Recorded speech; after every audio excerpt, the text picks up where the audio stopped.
Welcome to the December 24th, 2019 episode of Reactive Consciousness, our in-depth podcast about what happened this week in our lives on Christmas Eve and the third night of Hanukkah. I'm your host, vysethebold, and this is Lotus Prince.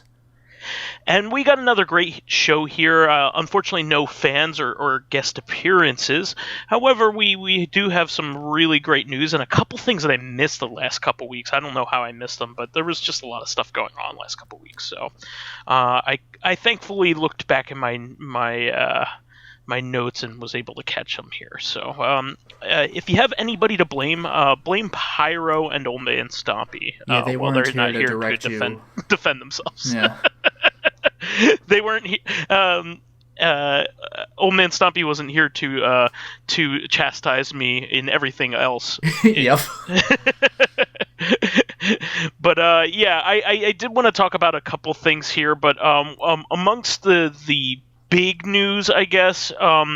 And this is take this with a grain of salt in terms of big news, because like all the like big stuff is already out this year. But probably the biggest thing that I heard was the announcement of Bioshock, like the newest one, which would be a fourth game. Did you see the stories on this? No, I just kind of heard that there were that one would exist. Yeah, I mean it's without the previous director of Bioshock 1 and Infinite. I forget his name, Levine, I think. But yeah, apparently it's a brand new game that's already been in the works for some time. So we might get to see some of it maybe next year in 2020. So I'm excited for it. Are you a fan of the Bioshock series? I like them all right. You know, the first game I really should have liked more.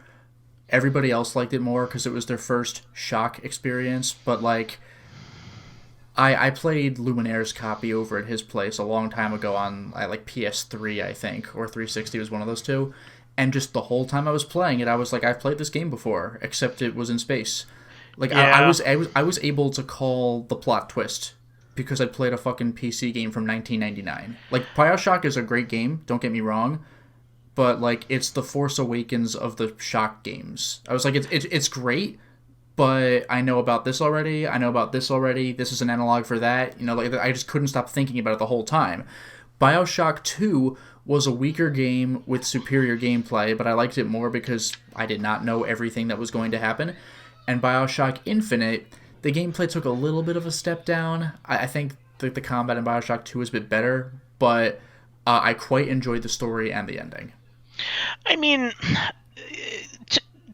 also, like, you have to put it into context with the time. Like the System Shock games weren't exactly readily available at the time, and No, of course not. It's just that Bioshock very is few System people knew Shock about them at 2. the time. Bioshock is System Shock 2, and amusingly enough, Dead Space 1 is also System Shock 2. I didn't call the twist that time, but Dead Space 1 is also System Shock 2. That's fair. But I like them all. So, I like them all, but it's just like, yeah. Oh, look, it's this again. Yeah, I mean, they have different window dressings too, and I actually I don't know why everybody is shitting on Bioshock Infinite. I actually quite like it. Yeah, I don't get that. What happened to everybody liking it when it first came out? Yeah, there's a certain thing with popular games that, like, they cycle through this like love-hate thing on the internet. Like, Well, I just don't get it. Like, well, Final Fantasy 12 is going I'm through used this. to things sucking when they come out, and then people realize they wanted it to be something else, but actually it's good in its own right. Like Majora's Mask. It's Sure. like everybody's favorite Zelda now, but like people shat on it when it came out because they were like, "This time Yeah, travel but that mechanic's doesn't really have a bullshit." cycle. Like it's remaining as a good game. Like in the collective consciousness, you know. But in this like in this environment, we have like this. Certain games go through this cycle where they're good and then they're bad and then they're good and then they're bad again. It's so weird. Like Final Fantasy games go through this all the time. Like Final Fantasy 12 has been good and bad like 8 different times. Like when it came out, it was good. But I like that gameplay weirds me out. And Vaughn's just like, why couldn't the main character have been Bosch or Balthier? Who the fuck is Vaughn? Get out of here. Well, it originally was supposed to be like that. Yeah, Vaughn's just annoying, and Pinello is not annoying, but she's just kind of Vaughn's friend. Who's Pinello? Vaughn's friend. What's her role? Vaughn's friend. All right, fine, I guess. In a Vaughn down by the river. On System Shock 2, you're on the Von Braun. Which is actually named after a real person. Yeah, Werner von Braun. But I like the games. I think they're really good, and I thought Bioshock Infinite was one of the best gaming experiences of that era. I thought it was a lot of fun. It was really cool playing it for the first time. I don't know if I put it the best gameplay experiences of the era, but it definitely was very creative. Again, that ending was great. The premise was great. I also the window dressing was really, really good. Yeah, and I also really respected that 95% of the game is an escort mission, but it doesn't play like an escort mission. Elizabeth's never gonna die. She's thank invincible. God. Yeah, she's invincible. What if we made an escort mission not suck? Because everybody was sweating when they learned the whole game was an escort mission, but it turned out it worked really well. Yeah, she's only helpful. She's never a detriment, which is the way it should be. I really like it, and I'm looking forward to it. I even like Bioshock 2 and its DLC quite a bit. So, I never did play the DLC. Oh, the DLC is fantastic. It might be the best Bioshock thing. But Minerva's Den. But the only thing I haven't played is the DLC for Infinite. I need to go back to that because I hear they're both great. Yeah. I hear both of them are really good. So. Moving on from that, in terms of another announcement, Axiom Verge 2 was announced. There's not a whole lot on it, but this is one of the Metroidvanias that I haven't beaten that has been critically acclaimed. It obviously interests me, but I started and stopped it a few times, and unlike a lot of other Metroidvanias, I get very easily lost in this game, even with a map. So I don't exactly know how the glitch gun works either. So I'm kind of just messing around. I think that's kind of part of the point. But at some point, I've gotten to two separate instances where I didn't know how to proceed. Let's just put it that way. In the first one, so it kind of turned me off a little bit. So I'm gonna restart it again to see whether my progression it is just maybe I'm just not in the right spot or something like that. But I want to go back to it. Have you played the Axiom Verge 1? No, I don't really play Metroidvanias. I played Ori and the Blind Forest because that was a Patreon request, and it turned out that, yes, I loved it, but I just don't really play Metroidvanias. There's quite a few that you're going to love once you get to them. I mean, Bloodstained is fantastic. Bloodstained is probably going to be great. I'm sure you'll love Hollow Knight. Or, what, no, what's the Doctor? No, Blasphemous. I was kind of interested in Blasphemous. Oh, sure, yeah. Salt and Sanctuary. Knight, yeah. Salt and Sanctuary. I'm also interested in that. I am. I just haven't played many Metroidvanias. The closest I can come is legitimate Metroid games, actual Metroid. I've played a bunch of Super Metroid, but I fell off of it. I just did not care for it. Really? I just wasn't interested. I did beat Metroid Prime 1 though. That's probably my favorite game of all time. Except for Gunstar Heroes. Gunstar Heroes is my favorite game, but Prime is my second favorite game. It's I will really, say, really fucking good. You know what really blew me away that I just did not expect is the first form of the Metroid Prime. I was like, oh shit! Oh it was amazing. Yeah. I really love that game, and it was very formative. I was in early high school when it came out, so I just really loved it. It was I bought that along with my GameCube. I already had Wind Waker because I picked up Wind Waker before I had an actual system because it came with that bonus disc with Ocarina and Master Quest on it. My brother ordered that. But when we got our GameCube, we did the standard thing. We got the GameCube and Luigi's Mansion, and then we realized we couldn't really get anywhere because we didn't have a memory card. Because our last system was the N64, where you didn't need memory cards with extremely few exceptions. Yeah, exactly. Well, I'm excited for another one. A lot of people that love Metroidvanias really love Axiom Verge. So like I'm probably the odd one out Yeah, on that this. is a popular game, and I do dig the aesthetic. It's very Giger. Yeah, and I really like the aesthetic as well. I like that. I really like the kind of it's Giger and it's also kind of Lovecraftian too. It's like Sort of, yeah. but it has like a tech flavor to it that is in a part of it Well, normally. tech is So more Giger.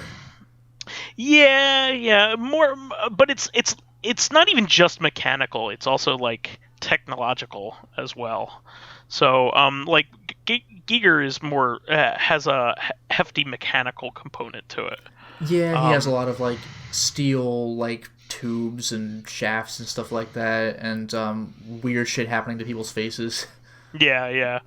I'm excited to go back to it. I have it on the Switch, so I'll inevitably get back to it. But I'm a big Metroidvania lover. Like I've played most of the like Metroidvania like darlings for like the past couple generations, but this is one that I just didn't get into quite like the others. So I'm gonna keep trying, and then I'll give it a fair shake. You know, I forgot if you mentioned this or not, but did you ever do that Strider Metroidvania?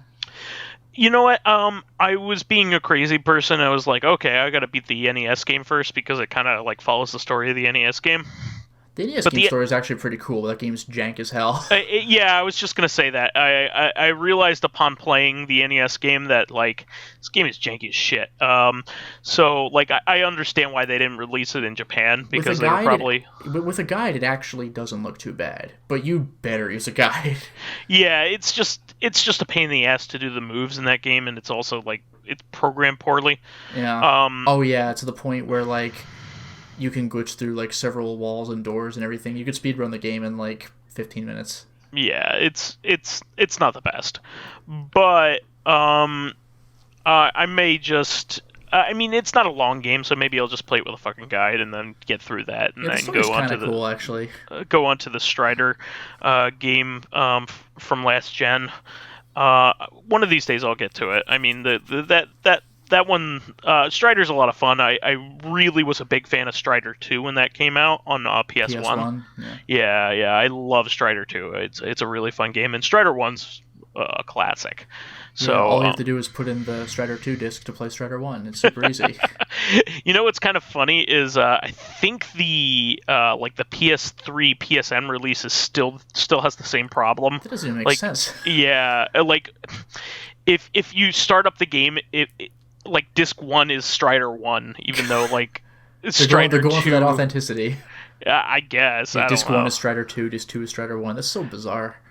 But the funny thing is it's set up like a dual disc game, even though it's not really a dual disc game. There's a game on each disc. Yeah. You know what I mean? Yeah. So like you have to switch to disc 2, and it doesn't tell you anywhere to do that in order to play the game. That's so annoying. So unless you knew how the original game was set up, because I did because I bought it like that Yeah, I have it. back in the day, but like you wouldn't know how to get to the other game. It's so absurd. stupid. I remember that. I mean, even for Resident Evil 2, it's not immediately obvious that you can go to the PS3 That's true. options, change discs, and like that's always how you're supposed to do it. Be like, how do I do this on a PS3? Because how many games are you playing like that on the PS3 with the actual physical discs at this point? Yeah, that's true. But yeah, I mean, I'm excited for this. There's plenty of Metroidvanias out there that I'm a big fan of, obviously, but I'm always welcoming of one that's well crafted, and apparently the first one's very well crafted. Mm-hmm. People love it, and also apparently the guy who made it is like a really good guy. Oh, nice. So also points up for that as well. Yeah. So looking forward to that. I also wanted. I told you about this earlier this week. The Citrus 3000 PSI on Twitter now has GameCube loaders up now for sale for pre-order. So what the GC loader is a optical drive emulator for the GameCube. So there are a lot of games that are really expensive for GameCube right now. Yeah. So not only that, but like, even if you do have the games, every once in a while a disc will get scratched or something weird will happen. And if you happen to know where you can get your disc cleaned, if there's a place with a machine that can do that, those aren't the most common things, but like, I happen to live within like a reasonable driving distance of two different places that have that, but that doesn't seem to work on GameCube discs. So if something bad happens to your GameCube disc, you're kind of out of luck. So the emulator is good for that too. My big thing, there are two main advantages to this, and one is like mechanical wear and tear. Exactly. So the actual lasers on your disk systems are going to die eventually. Yep. And this is the best way to keep your system up and running for a very long time. And still be able to enjoy the hardware accuracy that you want. I really love that, and also I really like it for the simple fact that I mean this is a piracy thing, advocacy thing, but a lot of the really good games for GameCube that haven't been ported or whatever are really expensive now. You know, if you want to be able to play these in a reasonable way, or even just like for a space saving.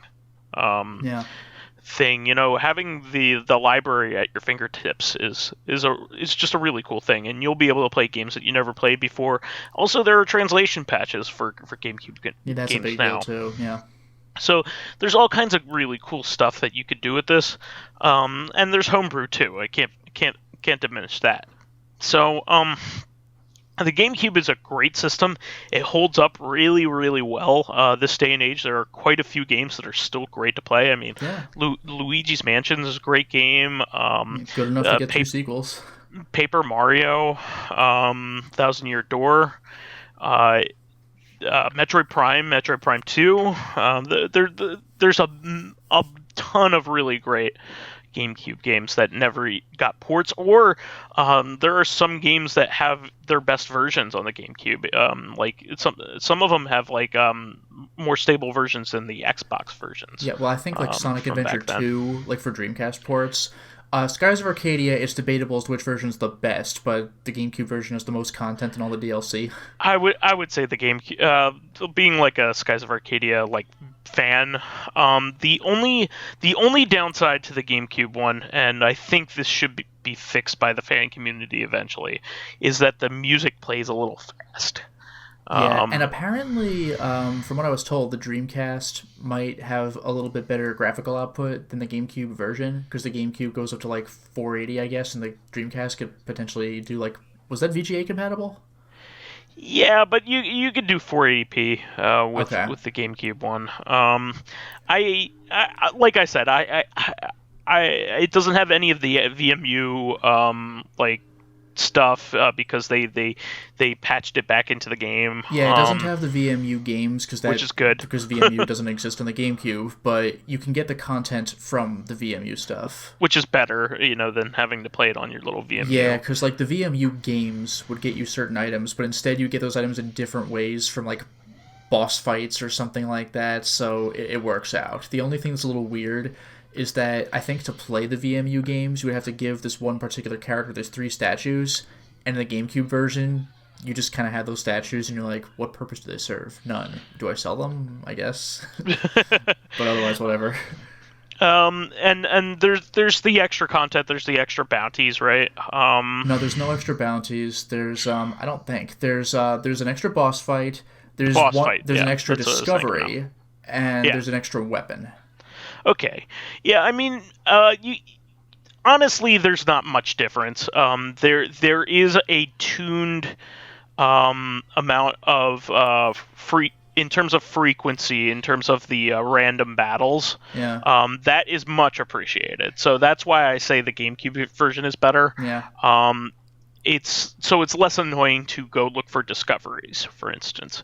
So I think that is bar none the thing that pushes it over for me on the GameCube one. Yeah. But you can't go wrong. I mean, they're both two good versions of a really fucking fantastic game. Neither of them are perfect, unfortunately.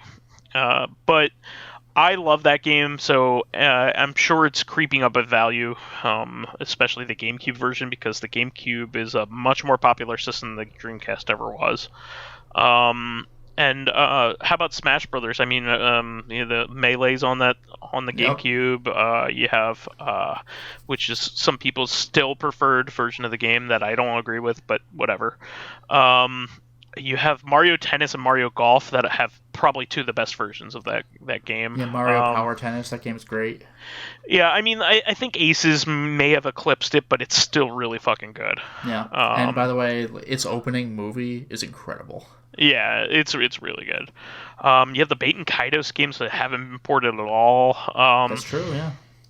I mean, there's the list goes on. I could talk about them all. The Mario Strikers is a great game. The music's fantastic. There's so many really, really good GameCube games that are still fun to play right now. For weird obscurities, there's the FromSoft Lost Kingdoms games. Remember those? Oh, how about Dark and Sky, the Skittles game? The Skittles adventure action adventure game. Dark and Sky, all right. I mean, there's a lot of weird exclusives. I mean, there's Cubivore, there's Pokemon Space Raiders, Gotcha Force. Yeah. Virtual Quest, that was on PS2 as well, but it has a better version on GameCube. Gives a shit about Virtual Quest. Billy Hatcher and the Giant Egg, it has its fans. Yeah. The Monkey Ball games. There's just like a ton of really great games. Eternal Darkness. Oh wow, yeah, I forgot about that. Yeah, lots of really, really great games. I love the GameCube, and also it's still one of the best ways to play Game Boy Advance games, especially if you're using the Game Boy interface. Yeah, all three original Game Boy system games, like Game Boy, Game Boy Color, Game Boy Advance.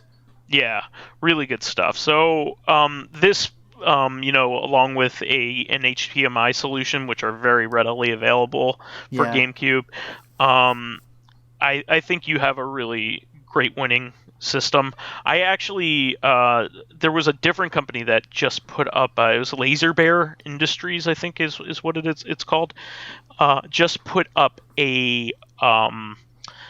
so you could purchase this. It's a mold to go in where your optical drive would be to have easy access to the system SD card. Nice. So they it's a really nice little mount if you're gonna get one of these GC loaders. So I bought that in anticipation for this. So apparently he's going to do a pre-order system, but he's just getting the kinks out for this thing. But this is the same guy. I was telling you about this offline, but this is the same guy who made the Dreamcast HDMI mod, and it's a fantastic mod. I would go as far as to say, other than the N64 one, it's the best like HDMI mod out there.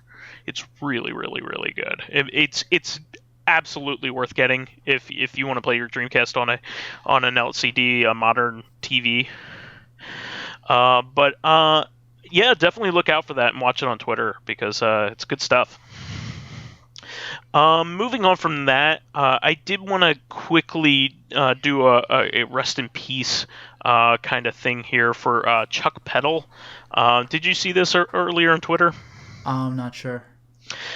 So he is the lead designer of the MOS 650X series microprocessor. No, I did not hear about this. And the Commodore PET. That processor was literally the heart of every 8-bit system that you can think of. So the Atari 2600, the Atari 5200, the Atari 400, 600, 800 computers, the Apple II, the NES, the VIC-20, the Commodore 64, the KIM-1, the Master System, the Lynx, the BBC Micro, and tons of arcade games. huge. What this guy did for the industry. So unfortunately, he passed away on the 15th of December. So I just wanted to acknowledge his contribution to the industry, because without his contribution, all of the systems would be a lot different, or using something, or may not have even existed. So I thought it was pretty necessary to give him his due. Moving on from that, like, it's insane how many systems use that. This is a big thing. So a few weeks back, we mentioned that Scum VM added support for the Westwood Blade Runner point-and-click adventure game, and GOG put it on sale. Yeah, you could officially buy it. It's really fantastic. It's really, really, really good. So this was one of my big games that I really, really wanted to be able to buy. And I thought mostly because of rights issues, and like because nobody cared, or compatibility issues, that game was never going to be made for purchase ever again. So I bought it. I'm also a big Blade Runner fan. I've read the book. Do Androids Dream of Electric Sheep. I've watched both the movies many times. I watched the first movie. I watched the second movie just once in the theater, but I loved it. I'm a huge fan of the aesthetic and everything that it's inspired, and this is one that I actually haven't played yet. I bought the game in an attempt to find a way to play it and then move on, but I haven't gotten to it, and now I'm really glad that you can buy one already configured for your current system that will run really well, and you can play it with no problem, no issues. So I was really excited. Did you end up picking it up as well? Not yet. It's very reasonable. I think it's under $10. Which is really awesome. I think it's other than No One Lives Forever 1 and 2, and like Alice, the original Alice game. I think there aren't really too many PC games that I really wish were readily available that aren't. Well, I wouldn't expect the original Alice on GOG. They're probably on Origin if it does come out. Yeah, I mean, technically, I do have it available to me right now. I have Alice Madness Returns, and it's Xbox on Xbox One. It's backwards compatible, and that was a pre-order bonus. Yeah, and that's also Xbox One backwards compatible. The DLC is, so I could technically play it, but I still would like that to be readily available so you could purchase it. I don't think you can just freely buy it. Yeah, not that I'm aware. Yeah, I can't think of that's a game you like, right? The original? Yeah, I mean, it's okay, I guess. How much of your closet does Alice take up? 2 shirts. 2 shirts that you wear all the time. That I wear extremely rarely, actually. Well, while you're filming and while you're at conventions, so... Yeah, so extremely rarely. Well, I see you in it quite a bit. Yes, you do. I guess I should say. But, yeah, I thought that this is really cool. I mean, there really aren't too many. Discworld Noir is another one that I wish was available. I can't think of many others. I mean, like... all of the LucasArts games. Discworlds, right? You can't buy Discworld 1 and 2 either, can you? I thought you could get 1 and 2. I don't remember. I'm pretty sure you could get 1 and 2 one way or another. Okay. I think anyway. But yeah. I'm really excited for this. It means they are still looking for old classics that people really want to play. So I'm all for it. This is why this service was really great, and I hope they continue finding like stuff that like, hey, remember this? And then you go, oh man, I didn't until you pointed it out.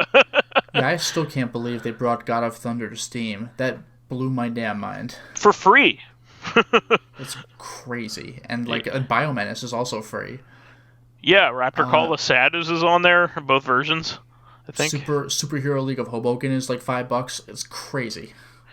One of the ones that I didn't think would ever happen was like Zach McCracken, and they also included Willie Beamish. For Zach McCracken, they included like the FM Towns version if you wanted to play that. Like who has an FM Towns? Not even Japanese people have FM Towns systems. Really crazy. So I really love living in this era for video game kind of stuff. Like it's just we have an embarrassment of riches. We have access to all kinds of new and old games. Really, really cool stuff. So I'm excited. But anyway, we'll move on. So there were a couple arcade archives release kind of things that were had come out. This week, Mat Mania is up for sale. Do you know anything about Mat Mania? Nope. So this is one of the first wrestling games in the arcade. It was made by Technos, and eventually the people who made Mat Mania made Tag Team Wrestling for NES, and then they moved on to form Human Entertainment and make the Fire Pro Wrestling games. Wait, Human Entertainment? That was like Clock Tower SNES, right? Yes. Okay. They also made the Fire Pro Wrestling. Yeah, Fire Pro Wrestling. They made the Fire Pro Wrestling games. That was their flagship series, and still kind of is. So I think they're owned by Spike Chunsoft now.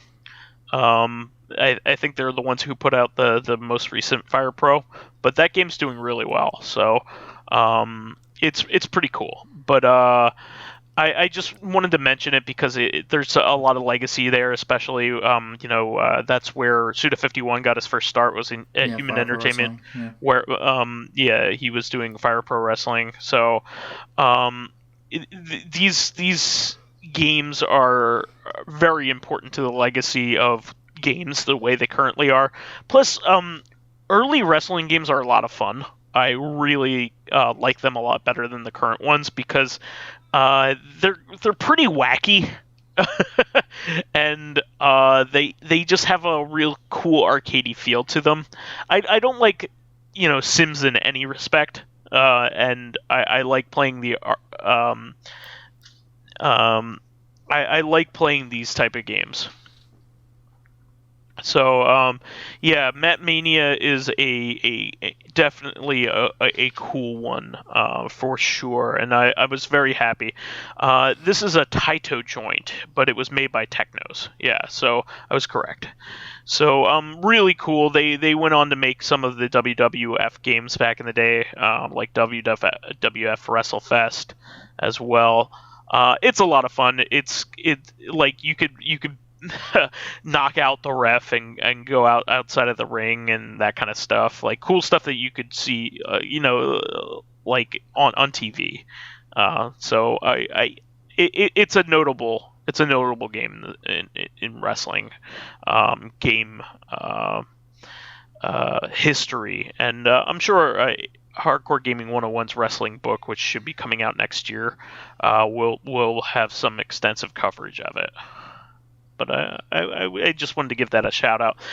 Now, one of the other things that I wanted to bring up is that Arcade Archives has a few other games that they have announced. One of them is Kiki Kai Kai, which is pretty significant. That is the original Pocky and Rocky game. Do you ever play the Pocky and Rocky games? No, but those are basically kind of shoot 'em ups, right? Yeah, they're like an overhead.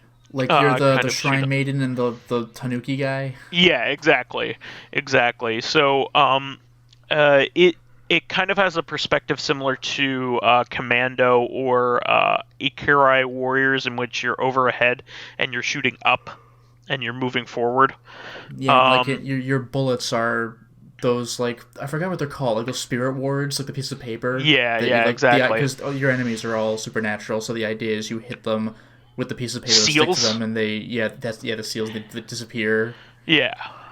Yeah, so Kiki Kai Kai was the very first Pocky and Rocky game, and then they made the SNES sequels, Yeah. and then the GBA sequel. But they're a lot of fun, especially the SNES games. But this is a really good start. I like that they're doing Taito games now because Taito games really haven't been in the easily accessible since the PS2 era. Bring in Growl. Yeah, no, I cannot wait for Growl. That game's shorter than I remembered, but it's pretty great. It's exactly as long as it needs to be. To be honest, I mean it's a beat 'em up, so like it doesn't wear out its welcome. Yeah. Growl is one of my favorite games. I actually used to play it in the arcade when I was a kid, and it's really really freaking good. So. A lot of the big Taito games have already been released, but I don't think the Rastan games have been a part of the Arcade Archive series. So especially Rastan 3. Rastan 3 is one of those multi-monitor Taito games, like Darius and Darius 2, Yeah. and Ninja Warriors. So I would really like to see that. But Ninja Warriors is the game that was later remade into Ninja Saviors, right? Ninja Saviors is like the sequel. Oh, that's right. Okay. Yeah. That game's nuts, by the way. I played the remake, like the PS4 release. That game's freaking gorgeous. Yeah, so Ninja Saviors is a remake of Ninja Warriors Again, which is the sequel to Ninja Warriors. So Ninja Warriors Again is the Super Nintendo game? Correct. Okay. Yes. But Ninja Saviors is everything the Super Nintendo game is, but with more stuff. Plus 2 more characters. Yeah. More stuff. I think there's actually. Is it 2 more or is it 3 more? No, it's 2 more. You start with 3 characters and you can unlock 2 more. Okay. 1 for beating the game and 1 for beating the game on hard. So like there's the big brute guy, who's just like a giant big robot. He's the big slow guy who wields nunchucks. And they're all robots, so like they don't really have sex, but like there's a girl robot who uses like kunai, and there's just an insectoid robot with like praying mantis arms. That's awesome. And you can unlock what looks like a small girl or a young woman who has like Dr. Octopus like extendo arms, not from her back, but like her actual arms. And it's like, oh shit. And then you can unlock the big guy, which surprised me because if you look at people's like their weight on the menu, it's like 100 kilograms, like 150 kilograms, and Ninja, the basic guy, is like 800 kilograms. And you're like, oh gee, but then when you unlock the big guy, he's like tons, and you're like, oh fuck.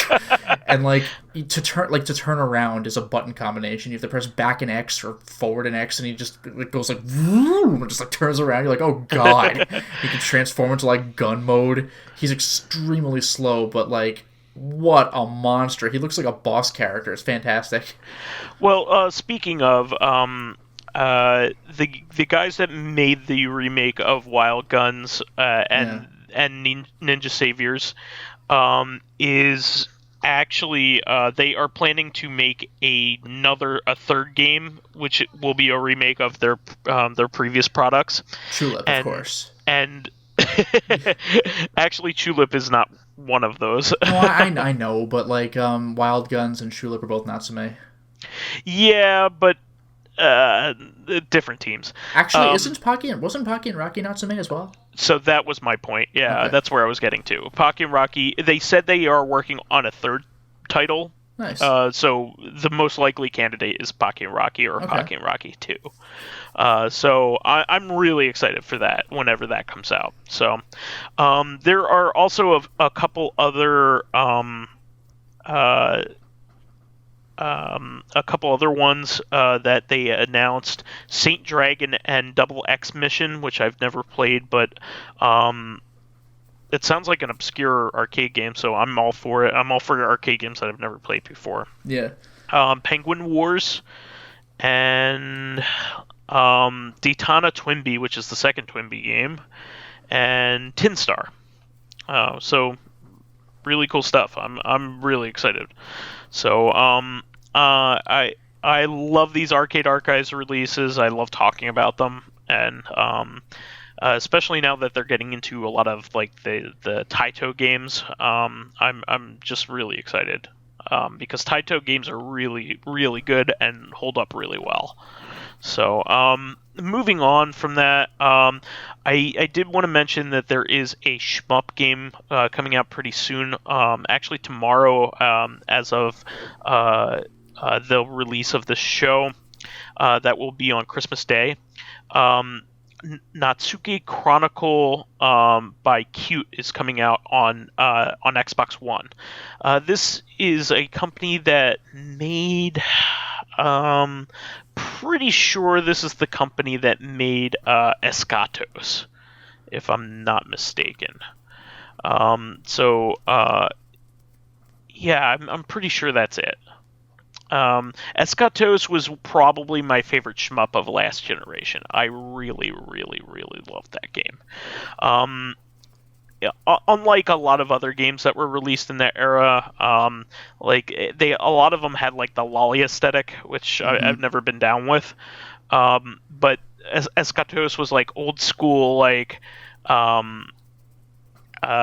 spaceship shooting action with amazing music, and like you were just fighting like generic like UFOs, but they looked really cool, but they kind of had that like 50s aesthetic, which was really cool.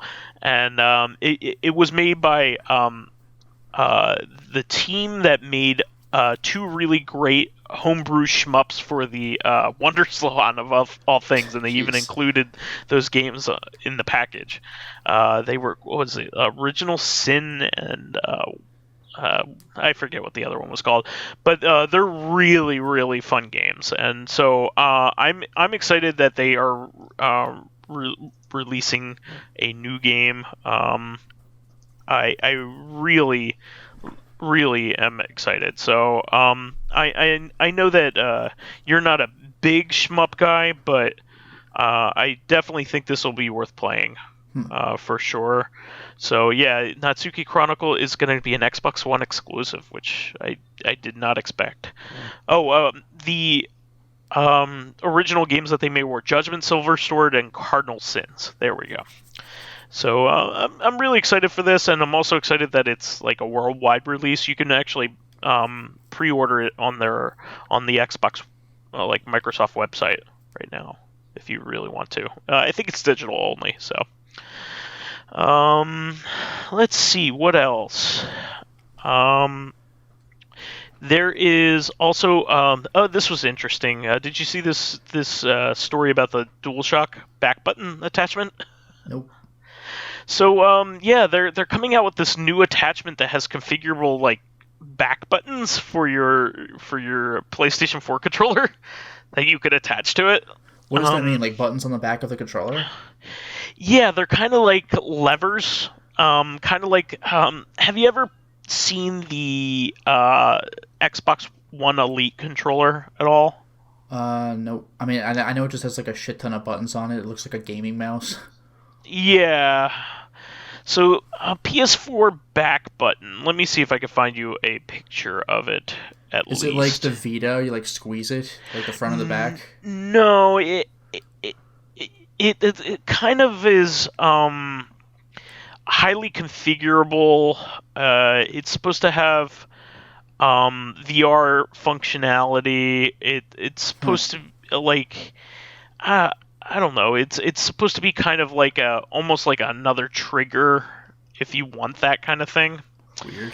Yeah, I'll send you a picture of it at least. But it's supposed to be like a $30 attachment for your controller. But yeah, it's interesting to say the least. But it's supposed to be mainly for FPS. I'm looking at it and I still don't know what I'm looking at. Yeah, it has two customizable buttons on the back, so you could tap it with your fingers. Okay. Yeah, it's mostly they're kind of like it's kind of like looking at a big mouse. I kind of see what you're saying, but like They're weird. clickable buttons. Yeah, they're clickable buttons with your like your ring fingers, I guess. I mean, I guess if you can make it so that one of those is the run button instead of L3, then maybe I'll care. Yeah, I think it's mainly for people that are really into the esports stuff. I'm Like into the not pressing L3 to run stuff. It's yeah, the worst fucking control scheme ever. yeah, you can use this as a it's completely customizable too, so you can assign whatever you like to it. Mm. So you could use those as a reload button, that kind of thing. They're kind of like big mouse buttons that you put on the back of your Sure. Yeah, I kind of get it. Yeah, I mean it's not for either of us, you know what I mean? But like, Yeah, like literally the only thing I can think of for that would be assigning it to L3, and yeah, then but not. you wouldn't pay $30 to I would not have pay that $30 for that. That's my point. Yeah. But I think it's cool. And I just wanted to mention it. Having more ways to play is always a good thing. Plus, it might be for an accessibility kind of thing. It might be something that works really well for certain people that don't have the same kind of working hands that a lot of us do. Mm-hmm. So, I think that's also an important thing. This one's a cool but brief thing. Nier trademark was just filed in Japan recently. Yeah, that's cool. Which doesn't necessarily denote anything, but I think you could probably guess that a third game's coming. The last game sold extremely well. Yeah. It was like one of the biggest games of last year. Yeah, I still gotta play that. Me too. I'm behind in that series, even though I love the first game. I just at never this point I'm beat caught it. up to it. I just haven't played it itself. Like I beat Drakengard 3. I'm like that's this last game left. Oh, you're getting there. Yeah. You're a lot further along than I am. Yeah, have but you played any of them? Like I know you like. I'm halfway through Nier, or maybe a quarter way through Nier. The funny thing is once you beat the game, you're kind of halfway through Nier. But if you're just going through the A ending, have you hit the time skip? Oh yeah. So like you're at the part where it's like you must collect the pieces of the key to form the key. That thing. Oh, I thought you meant like after the intro. There was After the first 5 seconds of the game. No, have you hit the time skip like it's in the middle of the game? No. Then you are not halfway through. That's pretty much the halfway point. Okay. No, I just met the I went to the isolationist town was the last thing I remember doing. Oh, okay. I know what you're talking about. Yeah. I forgot where that is in the game. It's early-ish, but like you could go almost anywhere early, so I don't know how far you are in the actual plot, but that's accessible easily enough anyway. Yeah, I mean, I've been doing, I did all the fishing stuff in the beginning of the game and all that stuff, but the fishing stuff doesn't like really matter, but there's like a whole set of fishing side quests, I guess. Yeah. No, I mean, I've gotten like far enough. I've gotten far enough to get a mount in the game. I've gotten somewhere into it. You know what I mean? I completely forgot about the mount. Damn, I forgot that was a thing. Yeah, you can beat up an enemy so bad he wants to be your mount. Yeah, exactly. Those things are pretty scary to fight too. Oh yeah, no, that was a tough battle. It took me a long time to kill that thing. To defeat it, I should say. Yeah. But yeah, no, I think the original Nier probably has one of the best soundtracks of any video game it's ever. Unbelievable. It's that good. Unbelievable. I would go as far as to say it may be my favorite video game soundtrack ever. And I heard it's people really say that about good. Automata as well. So like I'm looking forward to that. It's really fucking good. It shouldn't be understated, and I'm glad that that game got a second chance because it was pretty obscure when it came out. Like, it wasn't like a big hit or anything, and then it got a sequel that like everybody was playing. And then Drakengard 3 came out and was somehow even more overlooked. Well, I don't think that like they put all their chips on that game. No, but like that game was like really underground even on day one. Like just nobody. Like, you just kind of notice it and then forget about it. I will say, Drakengard 3, I'm reasonably sure is done by the same composer as Nier. So, good. It goes in a different direction than Nier. It's not all mournful, melancholy singing, but, like, you could tell it's by the same person, and it's very good. Nice. Oh, I'm excited for whatever they're coming out with. I mean, they did a fair amount of content for Final Fantasy 14 as well. Yeah, that's crazy. I Yeah, didn't expect that. yeah, craziness. But yeah, I'm hoping another sequel, which I'm sure is on in the works. Just because the second game really was very successful, so I why can't wait to wouldn't play they? the fifth Yoko Taro game with just progressively more miserable endings. Yeah, and big butts. Yep. Like Final Fantasy 14, one of the things that you can earn is just like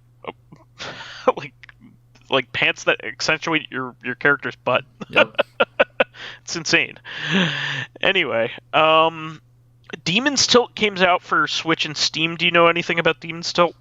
Nope.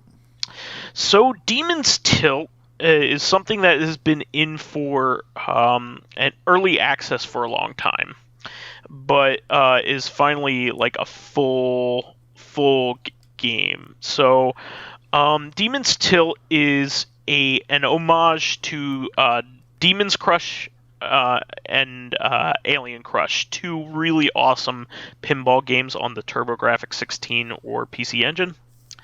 It is like the return to classic pinball that I think really is well deserved. It finally came out of early access and now is a straight up like released game, and it's also on Switch. And you can do Tate mode with the flip grip if you like. It looks fantastic. It's getting really great reviews. It is video game pinball at its finest, meaning probably Meaning that it's an Kagura Peach Ball, of course. Oh yeah, exactly. Yeah. So it's a pinball game that doesn't emulate a real pinball machine. So therefore, it does all kinds of crazy stuff that Yeah, that stuff's pretty cool. only a video game could do. It's really cool looking game. It has multiple boards that you progress through, and a lot of different like missions and things that you can and things that you have to try to accomplish in order to get jackpots. It looks really good. It has like a face in the middle, like the other two games did.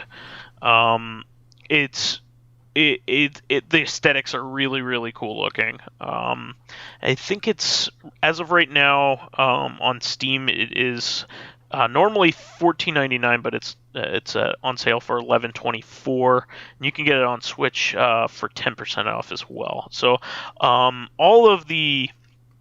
almost all the reviews are super positive. It looks great. I'm a big pinball fan, and something like this hasn't come out in a while. Most of what's been releasing lately has been recreations of real pinball machines, which is fine in my book. I really love that kind of stuff. Pinball FX has had some releases of like old machines, like they did like the Universal Monsters games recently, like Creature for the Black Lagoon and Monster Mash. But this or Monster Bash rather. But this game is craziness. There's all kinds of weird stuff on the board. There are a lot of different mini tables that you can go do if you've unlocked them. Just like really cool stuff. Kind of think if you haven't played those TurboGrafx games, kind of think about like Kirby's Pinball. That's very similar. You have a pinball game with multiple levels that you could go to and you could progress through. So, or Pokemon Pinball is another one that's kind of similar to that. So, to use more popular games as references. So, definitely really cool stuff. Moving on from that, I just quickly wanted to mention this. I kept missing it, but there was a new Steins game released. Yeah. I thought this was pretty insane, but this is definitely one that I'm going to probably take a long time to get to. Well, I know I am, because I'm going to play like all of the science and adventure games in order. but this is definitely a side game. This is the dating one, I think, right? I have no idea. It's Steins My Darling's Embrace. So, yeah, no, it's like a dating sim based off of the girls in Steins Gate. Out of all the ones that I've read about and heard of, this is the one I'm least excited for. I'm kind of glad that it got a release because it's probably like one of the more obscure titles in this franchise. But I don't know. The dating games aren't really my bag, so. Doki Doki Literature Club was a good dating game. It's not a dating game. But it's cool. I'm glad that it released. I'm glad that it exists.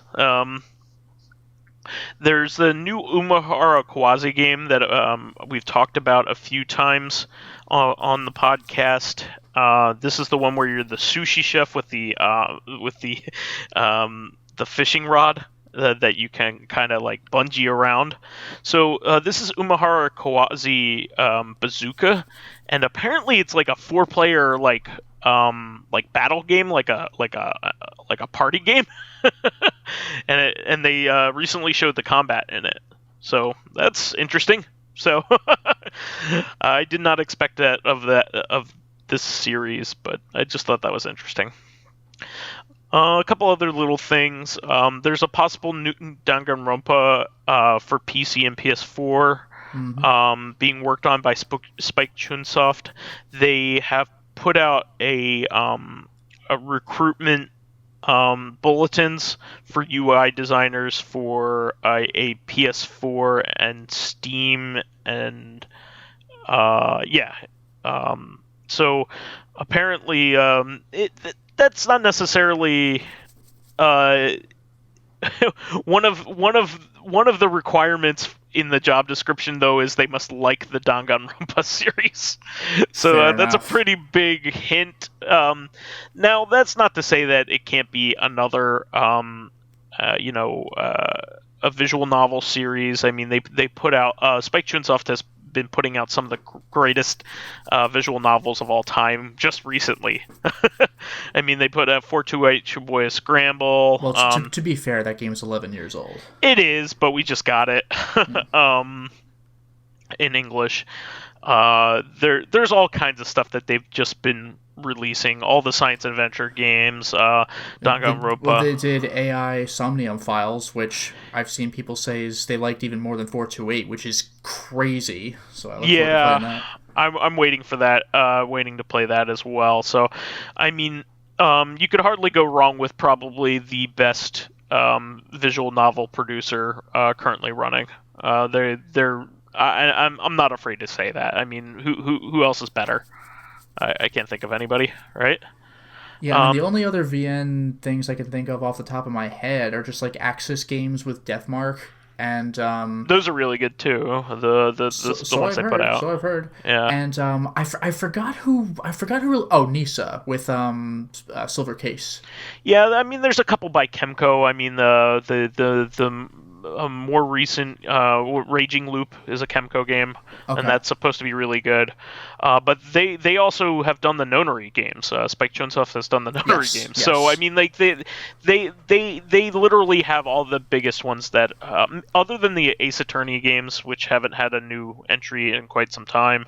Yeah, what was the last one on the 3DS? It was on the 3DS. Yeah, it was only like 4 years ago, maybe three or 4 years ago. The last quote release they had was the re-release of the original trilogy on, I think, Switch and PS4 and PC. Steam. Yeah. I love the Ace Attorney games, but they need to make a new one. And they need to make it on the Switch or they need to something. port all their other handheld titles. Yeah, you know what? They never get past the whenever they republish games, they never publish past the third game, which is annoying because it's on WiiWare and now it's on those 3 systems we just mentioned, and okay. Like an iOS before that. They have Okay. plenty of other games that they need to make accessible. I mean, one of them is Ghost Trick, which is one of the best games of all time. I Ghost love Trick is that game. gorgeous. I fucking love that game. And but the fourth Ace Attorney game is actually my favorite. It is not the favorite of. It is kind of the black sheep of the series. Some people really don't like it. I love it. I think it's really, really good. And then the two after that haven't been ported from the 3DS. So Yeah. and they're all fantastic games. Every single one of them. All of them are better than the second Ace Attorney game, which is the worst. And it's the worst because of one specific trial. Oh, is you that mean the clown? the fucking clown. Where, like, just all bets are off at all points. Yeah, and you get punished for not knowing what to pick. Because and it could be anything. But which is an infuriating thing that they could have not done. But having said that, even if they're putting out a game that isn't part of one of these series, you know, it isn't a second AI game, I don't care. Give it to me. Spike Chunsoft has been doing a really great job lately. Even their dungeon crawler is supposed to be really good, which I didn't get a chance to play Zonky yet. Zero? Yeah, Zonky Zero. So I picked that game up, and then, like, I never saw it again. Yeah, I picked it up. I got the PC version. Usually GameStop has, like, one copy of games like these, but I've only ever seen it once. Like, that game is gone. Yeah, I recommend Even getting the PC version. It's supposed to be really, really good. Like, even 428, like, the game's gone now, but you could find it on shelves for, like, a few weeks at least. But, like, Zonky Zero, where is that game? Yeah, it's definitely not in the mainstream for sure. Yeah. Moving on from that, some Falcom news, which was very surprising. The Legend of Heroes Crossbell Saga was announced for PS4, so that would be Legend of Heroes Zero no Kiseki and Ao no Kiseki was announced for PS4, which nobody thought that was ever going to happen. So these are the games that were in between the Trails in the Sky series and the Trails of Cold Steel series. So they were locked to the PSP and only in Japanese. There has been a English translation effort being made by fans for these two games for the PC versions of these that is nearing its completion. But we may with this, I would very much doubt that we wouldn't get an official release of this, which is kind of a shame in one way, because they have been working on those games for the fans have been working on those games for like 5 years. Like, a lot of their work is going to be replaced by an official translation more than likely. That is not to say that an official translation is coming, but I would find it very unlikely, especially considering that all of Falcom's recent games have been either ported and have been localized by either Xseed or NIS. NIS recently has been doing their titles. But I would very much doubt that they wouldn't do this port, because it's a much more improved version of the game than the PSP version. And who wants to play games on the PSP these days? I certainly don't. And if I don't, very few people don't. But just a couple little things here before we wrap things up. This was kind of funny, and I just wanted to mention it. It was on Kotaku. The Wii U got a digital game this week. Yeah, it's kind of amazing. It's kind of funny, but I know it's kind of funny that this is a news item. But keep in mind I think the Just Dance was just released for the system. Only like a little. What was that? Why not? Yeah. But Axiom Verge, I think, was the last game produced for the system physically. But there's one digital game that came out, and apparently it is a game that was released on PS3 years ago, and also it came to the Wii U in Europe in 2017. It's just that North America's finally getting it. Sure. Last week. It's called Drop It Block Paradise. I'm sure it's a generic puzzle game, but I just had to mention that. It's just nutty. Like, why even bother? I don't understand. And I also wanted to mention that I finally got a chance to play Xenocrisis. I've been talking this up for a bit. This was a new Genesis game that a company had made, a bunch of fans had made, but they also did their due diligence and released it on all the other current platforms as well, including Switch and Steam and PS4, and I got it on Switch, and I love it. It's really, really good. It's basically like if you combined Alien and Smash TV. It's a lot of fun. I really want to play it with you, Lotus. I think you would really like it. It's a twin stick, Gotcha. like 2D shmup, overhead shmup. It's really a lot of fun. The graphics and the music are beautiful. And I also got a chance to play Dusk this weekend, and I love it. It's really, really good. Have you had a chance to play Dusk yet? Not interested. In a classic FPS like game? Yeah. Oh, well, it's pretty cool because the bad guys chant blood and heretic at you. Sounds good. while you're playing. Do they also chant Doom? Not yet, but I'm sure it happens later on the game. But it's a lot of fun. Do they also chant Rise of the Triad? Blake Stone. Yeah. What does that mean? What are you talking about? Strife. Okay. Wolfenstein 3D. Dark forces. What? Outlaws. Excuse me? But yeah, really cool. Ultima Underground. Yeah, all right. Or Underworld. Underworld, whatever. System Shock 1. Yeah. Wizardry. Yeah. Wizardry, Jesus. Hunt the Wumpus. But yeah, it's really good. I was really enjoying it, and I had to talk about that. But we also want to mention that Rise of Skywalker was released. I'm going to go see it. Relatively unknown movie, 11th one in the series. 11th? Jeez. Yeah, episode 9, and then there's Rogue One and Han Solo. You're forgetting Clone Wars. I'm actually not forgetting it, but like, that's not one of those movies. It was theatrical. You I mean, were it clearly was, forgetting but so it. was one of those Ewok movies. It doesn't fucking count. No, they were both. Those were both TV movies. Oh, were they? Yeah. Damn. You forgot that one with the baby Jabba the Hutt that farts. What? Yep. Okay. That happened.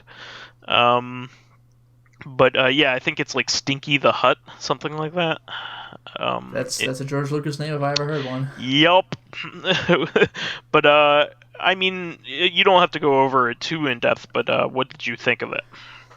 I'm one of like a single-digit number of people on the internet who liked it, including your brother. Your brother seemed to like it quite a bit. But I am aware that like you can tell even without knowing beforehand, this was supposed to be a longer movie that had things cut down from it. You can just tell there are characters that are introduced and then done away with, and you're like, why were they here? And stuff like that. And there are definitely like weird changes there are definitely weird things that I would have changed. Like this is certainly not a perfect movie, but I had a lot more fun with it than I did The Last Jedi. It's like the problem is that The Last Jedi changed a bunch of stuff from The Force Awakens, and then The Rise of Skywalker tried changing things back. So even though I like the direction it went in, it can't escape that feeling of, oh, I can tell the director wanted to do this, which was in direct conflict with the previous director. So you just notice things like that. But the movie was still fun. I just don't understand why they like messed around. Why not just have the one director do everything? Well, that was the thing. That was the thing I saw someone post on Twitter. Like the Marvel movies, how many different people are making those movies? But there's one person overseeing the overall universe over like the course of a decade. Star Wars, it's like, I don't fucking know, make your own movie, I guess, and look what happens. Yeah. Um, I am going to go see it on Christmas Day. So tomorrow, as of the release of the show, so I'll be able to chime in. I'm generally positive when it comes to these things, and it gives me I'm optimistic, especially if you like it, because we tend to have similar tastes. Well, that's the thing with all the Twitter vitriol, and with my memory of The Last Jedi. I was like, I was ready to watch this movie. You had low expectations. Well, I was ready to go like, well, I've seen the other 8 in theaters. I should really see episode 9. But I was surprised. I actually like had fun. I mean, not that having fun at a movie is a surprise, but like I had more fun than I thought I would. I was actually like really getting into it. Whereas with The Last Jedi, I was like, that scene was cool, but why are they doing this and that? You know, with Rise of Skywalker, I definitely had some of those. Why did they do this? Like after I finished the movie, maybe 1 or 2 moments like that during. But it was still a fun movie. Yeah, I'm looking forward to it. I mean, I'm starting to get to the point where I don't even care. Like with the way that Twitter complains about everything, like it gives me no indication that of the quality of anything. Well, in my case, I don't tend to care what other people think about movies that I want to see, unless it's like 100% positive or 100% negative. At that point, I get nervous. With Star Wars, everything I'm seeing is negative, but then I remembered, oh wait, it's Star Wars fans. Nobody hates Star Wars more than Star Wars fans, so like it doesn't mean anything. Yeah, I honestly cannot. They're just like a lot of like comic book fans. Comic book fans are like very similar. Like there were so many people that were complaining about the Watchmen series, like when it was releasing, yeah. And it ended up being like one of the best shows on television, like for its whole run. Like it was really really good. I really loved it, and a lot of other people loved it too. But there were still comic book fans that were bitching about it, and like a lot of what they're bitching about is like they have this idea in their head of the way things should be. Well, that's exactly the thing. This isn't what I thought it would be, therefore it's bad. Instead of like, what do you think of it for what it is? You know. Exactly, and like the Watchmen television series actually has an important thing to say, and it was a different thing than the original series. Well, and it should be, because the original series already said it. Yeah, exactly. And it did it successfully. It was a huge scathing commentary on current race relations. So it was even a like being a political commentary on the current times. Yeah, like I'm just thinking which of was like amazing. I'm just thinking of like the Terminator series, which had various conflicting messages which were stupid. But like, I mean, imagine though if after Terminator, like none of the Terminator movies exist after 2, right? There's only 1 and 2. They're gonna make it. Don't. I know. Apparently, the new one does retcon like everything but 1 and 2, which is fucking. But imagine if only 1 and 2 exist. Did the same thing. For the first time, right? They're gonna make a brand new movie. It's gonna be called Terminator 3. Imagine if they had that deep, long, pondering moment at the end of the movie. They go like, fate is what you make it. It's like I know. I saw the last movie. Yeah. Like, they could have gone in a different direction. Unfortunately, in real life, the direction they did go in directly contradicted the last movie. What the fuck? That was stupid, but I mean, they could have, like, had a different kind of message, though. I mean, they could have done something where it's just like, okay, you prevented this, but something else terrible happened. Yeah, they could have done that. I mean, yeah. Like, the fact that they had 2 directly conflicting messages, fate is what you make it, oh wait, it isn't, that was dumb as shit. But like, yeah, you don't need to make the same like deep political message twice in a row, because like I heard you the first time. Yeah, exactly. Watchmen was really great in that regard. Like it like the first one is about Cold War politics essentially, and which was relevant at the time because it was the 80s. Yeah. It's about Cold War politics and also about like the state of like American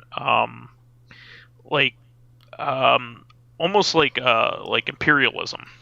Yeah. And also, like, what would it be like if normal people became superheroes, which is a terrible idea. Yeah. Again, Kick-Ass had a funny version of this, Yes. but both of them ended very terribly. Yeah. The new Watchmen is a complete commentary on the way that Twitter is. Yeah. And it's, Well, no wonder Twitter hated it.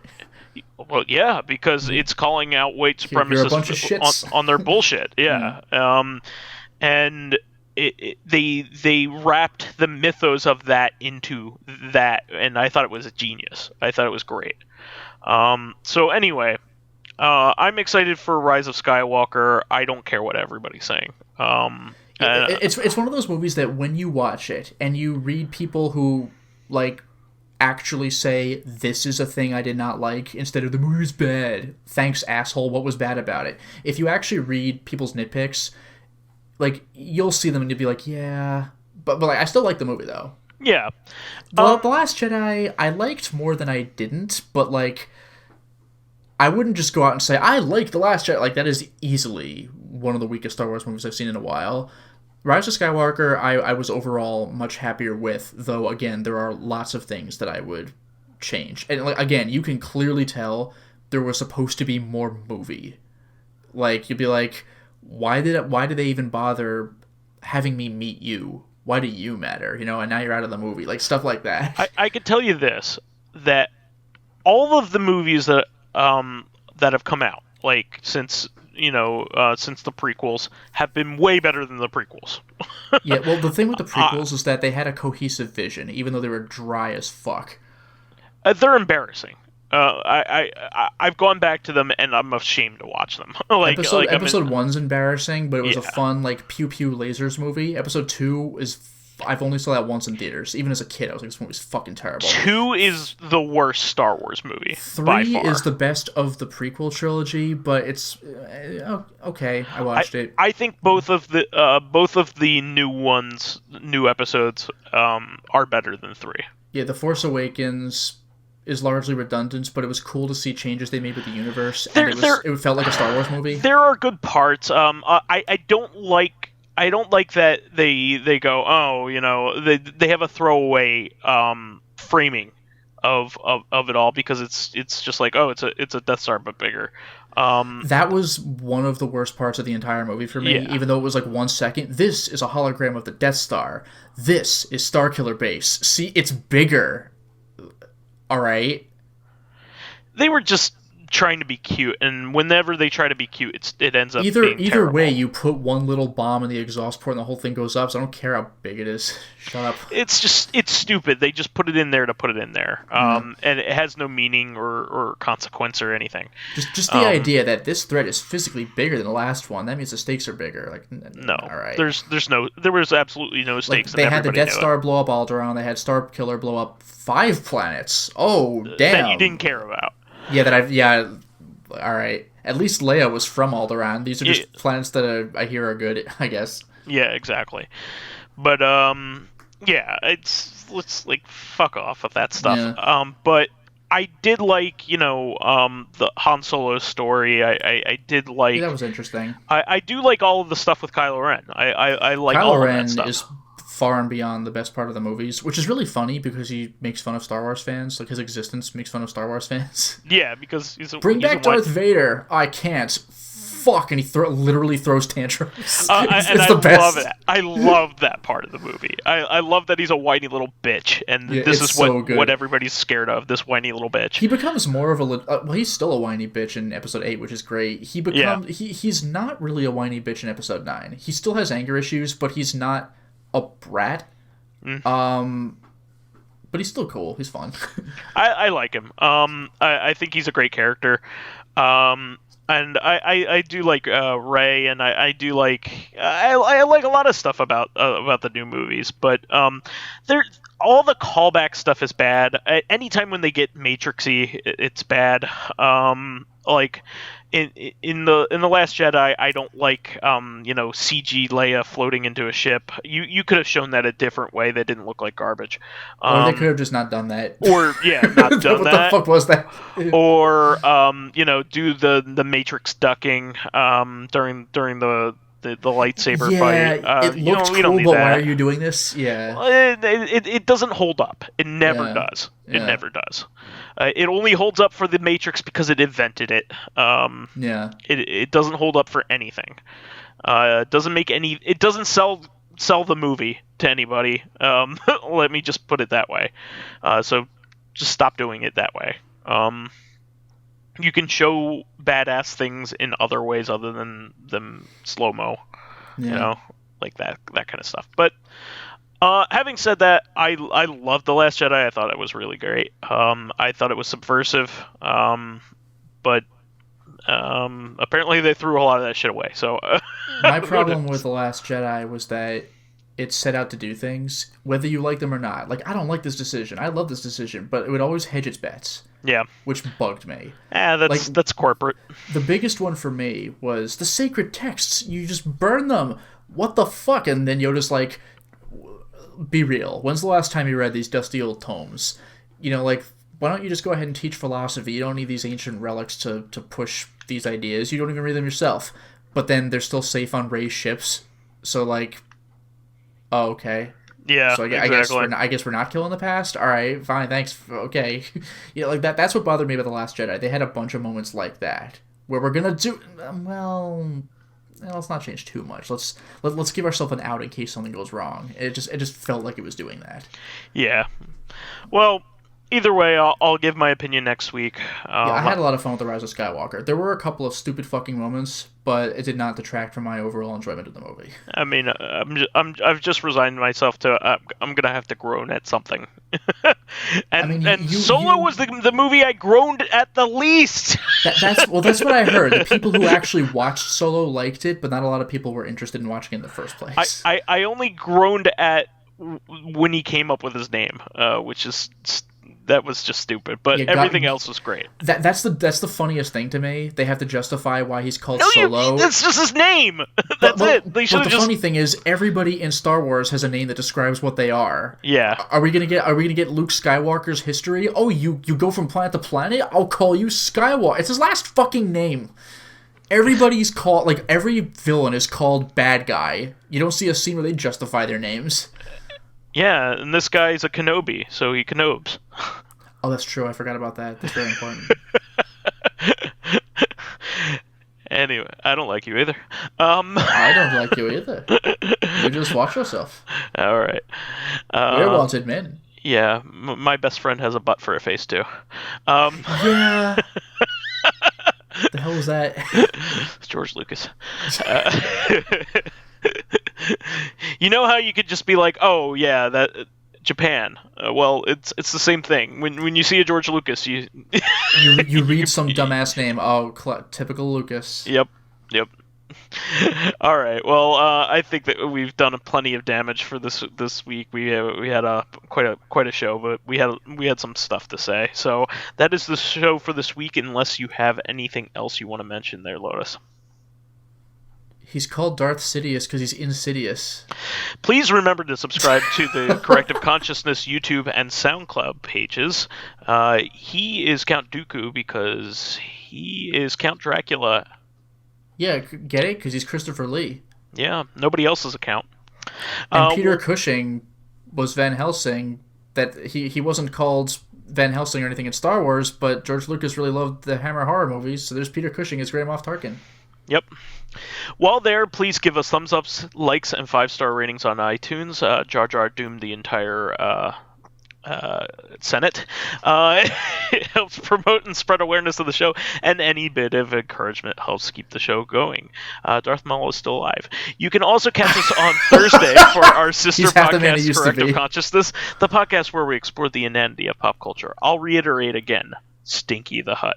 Finally, you can friend me as vysethebold everywhere. You could follow me on my YouTube channel, Lotus Prince. Rancor is another word for hatred. You could hit me up on Twitter at Lotus Prince. General Grievous is Grievous.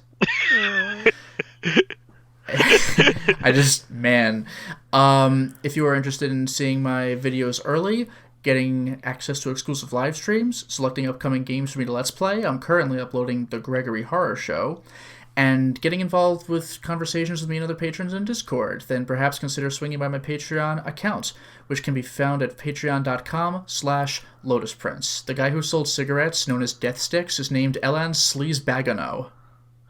I am not fucking joking. We'll catch everybody for another episode of Corrective Consciousness on Thursday, where we talk about games that have aged poorly. And also remember that time when they found out, where blue milk came from and saw Luke drink it straight from the source? I think that was green, though. Wasn't it green? It was green, but... It was just fucking weird. Yeah. Yeah. And he gave us that look after that was drank amazing, it. actually. I like that quite a bit. Like, what are you going to do about it? I'm drinking this and you're watching me do it. Yep. After I milk this weirdo thing. I did not mind that. That was amazing.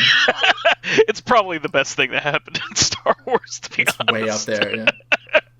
Slamo. We'll catch you on Thursday. He's called Darth Maul because he's violent. Until next time, everyone. He's Senator Palpatine because he palpates. Alright. I thought it was because he was a senator. And then a Darth. Okay, we'll talk to you later. Bye.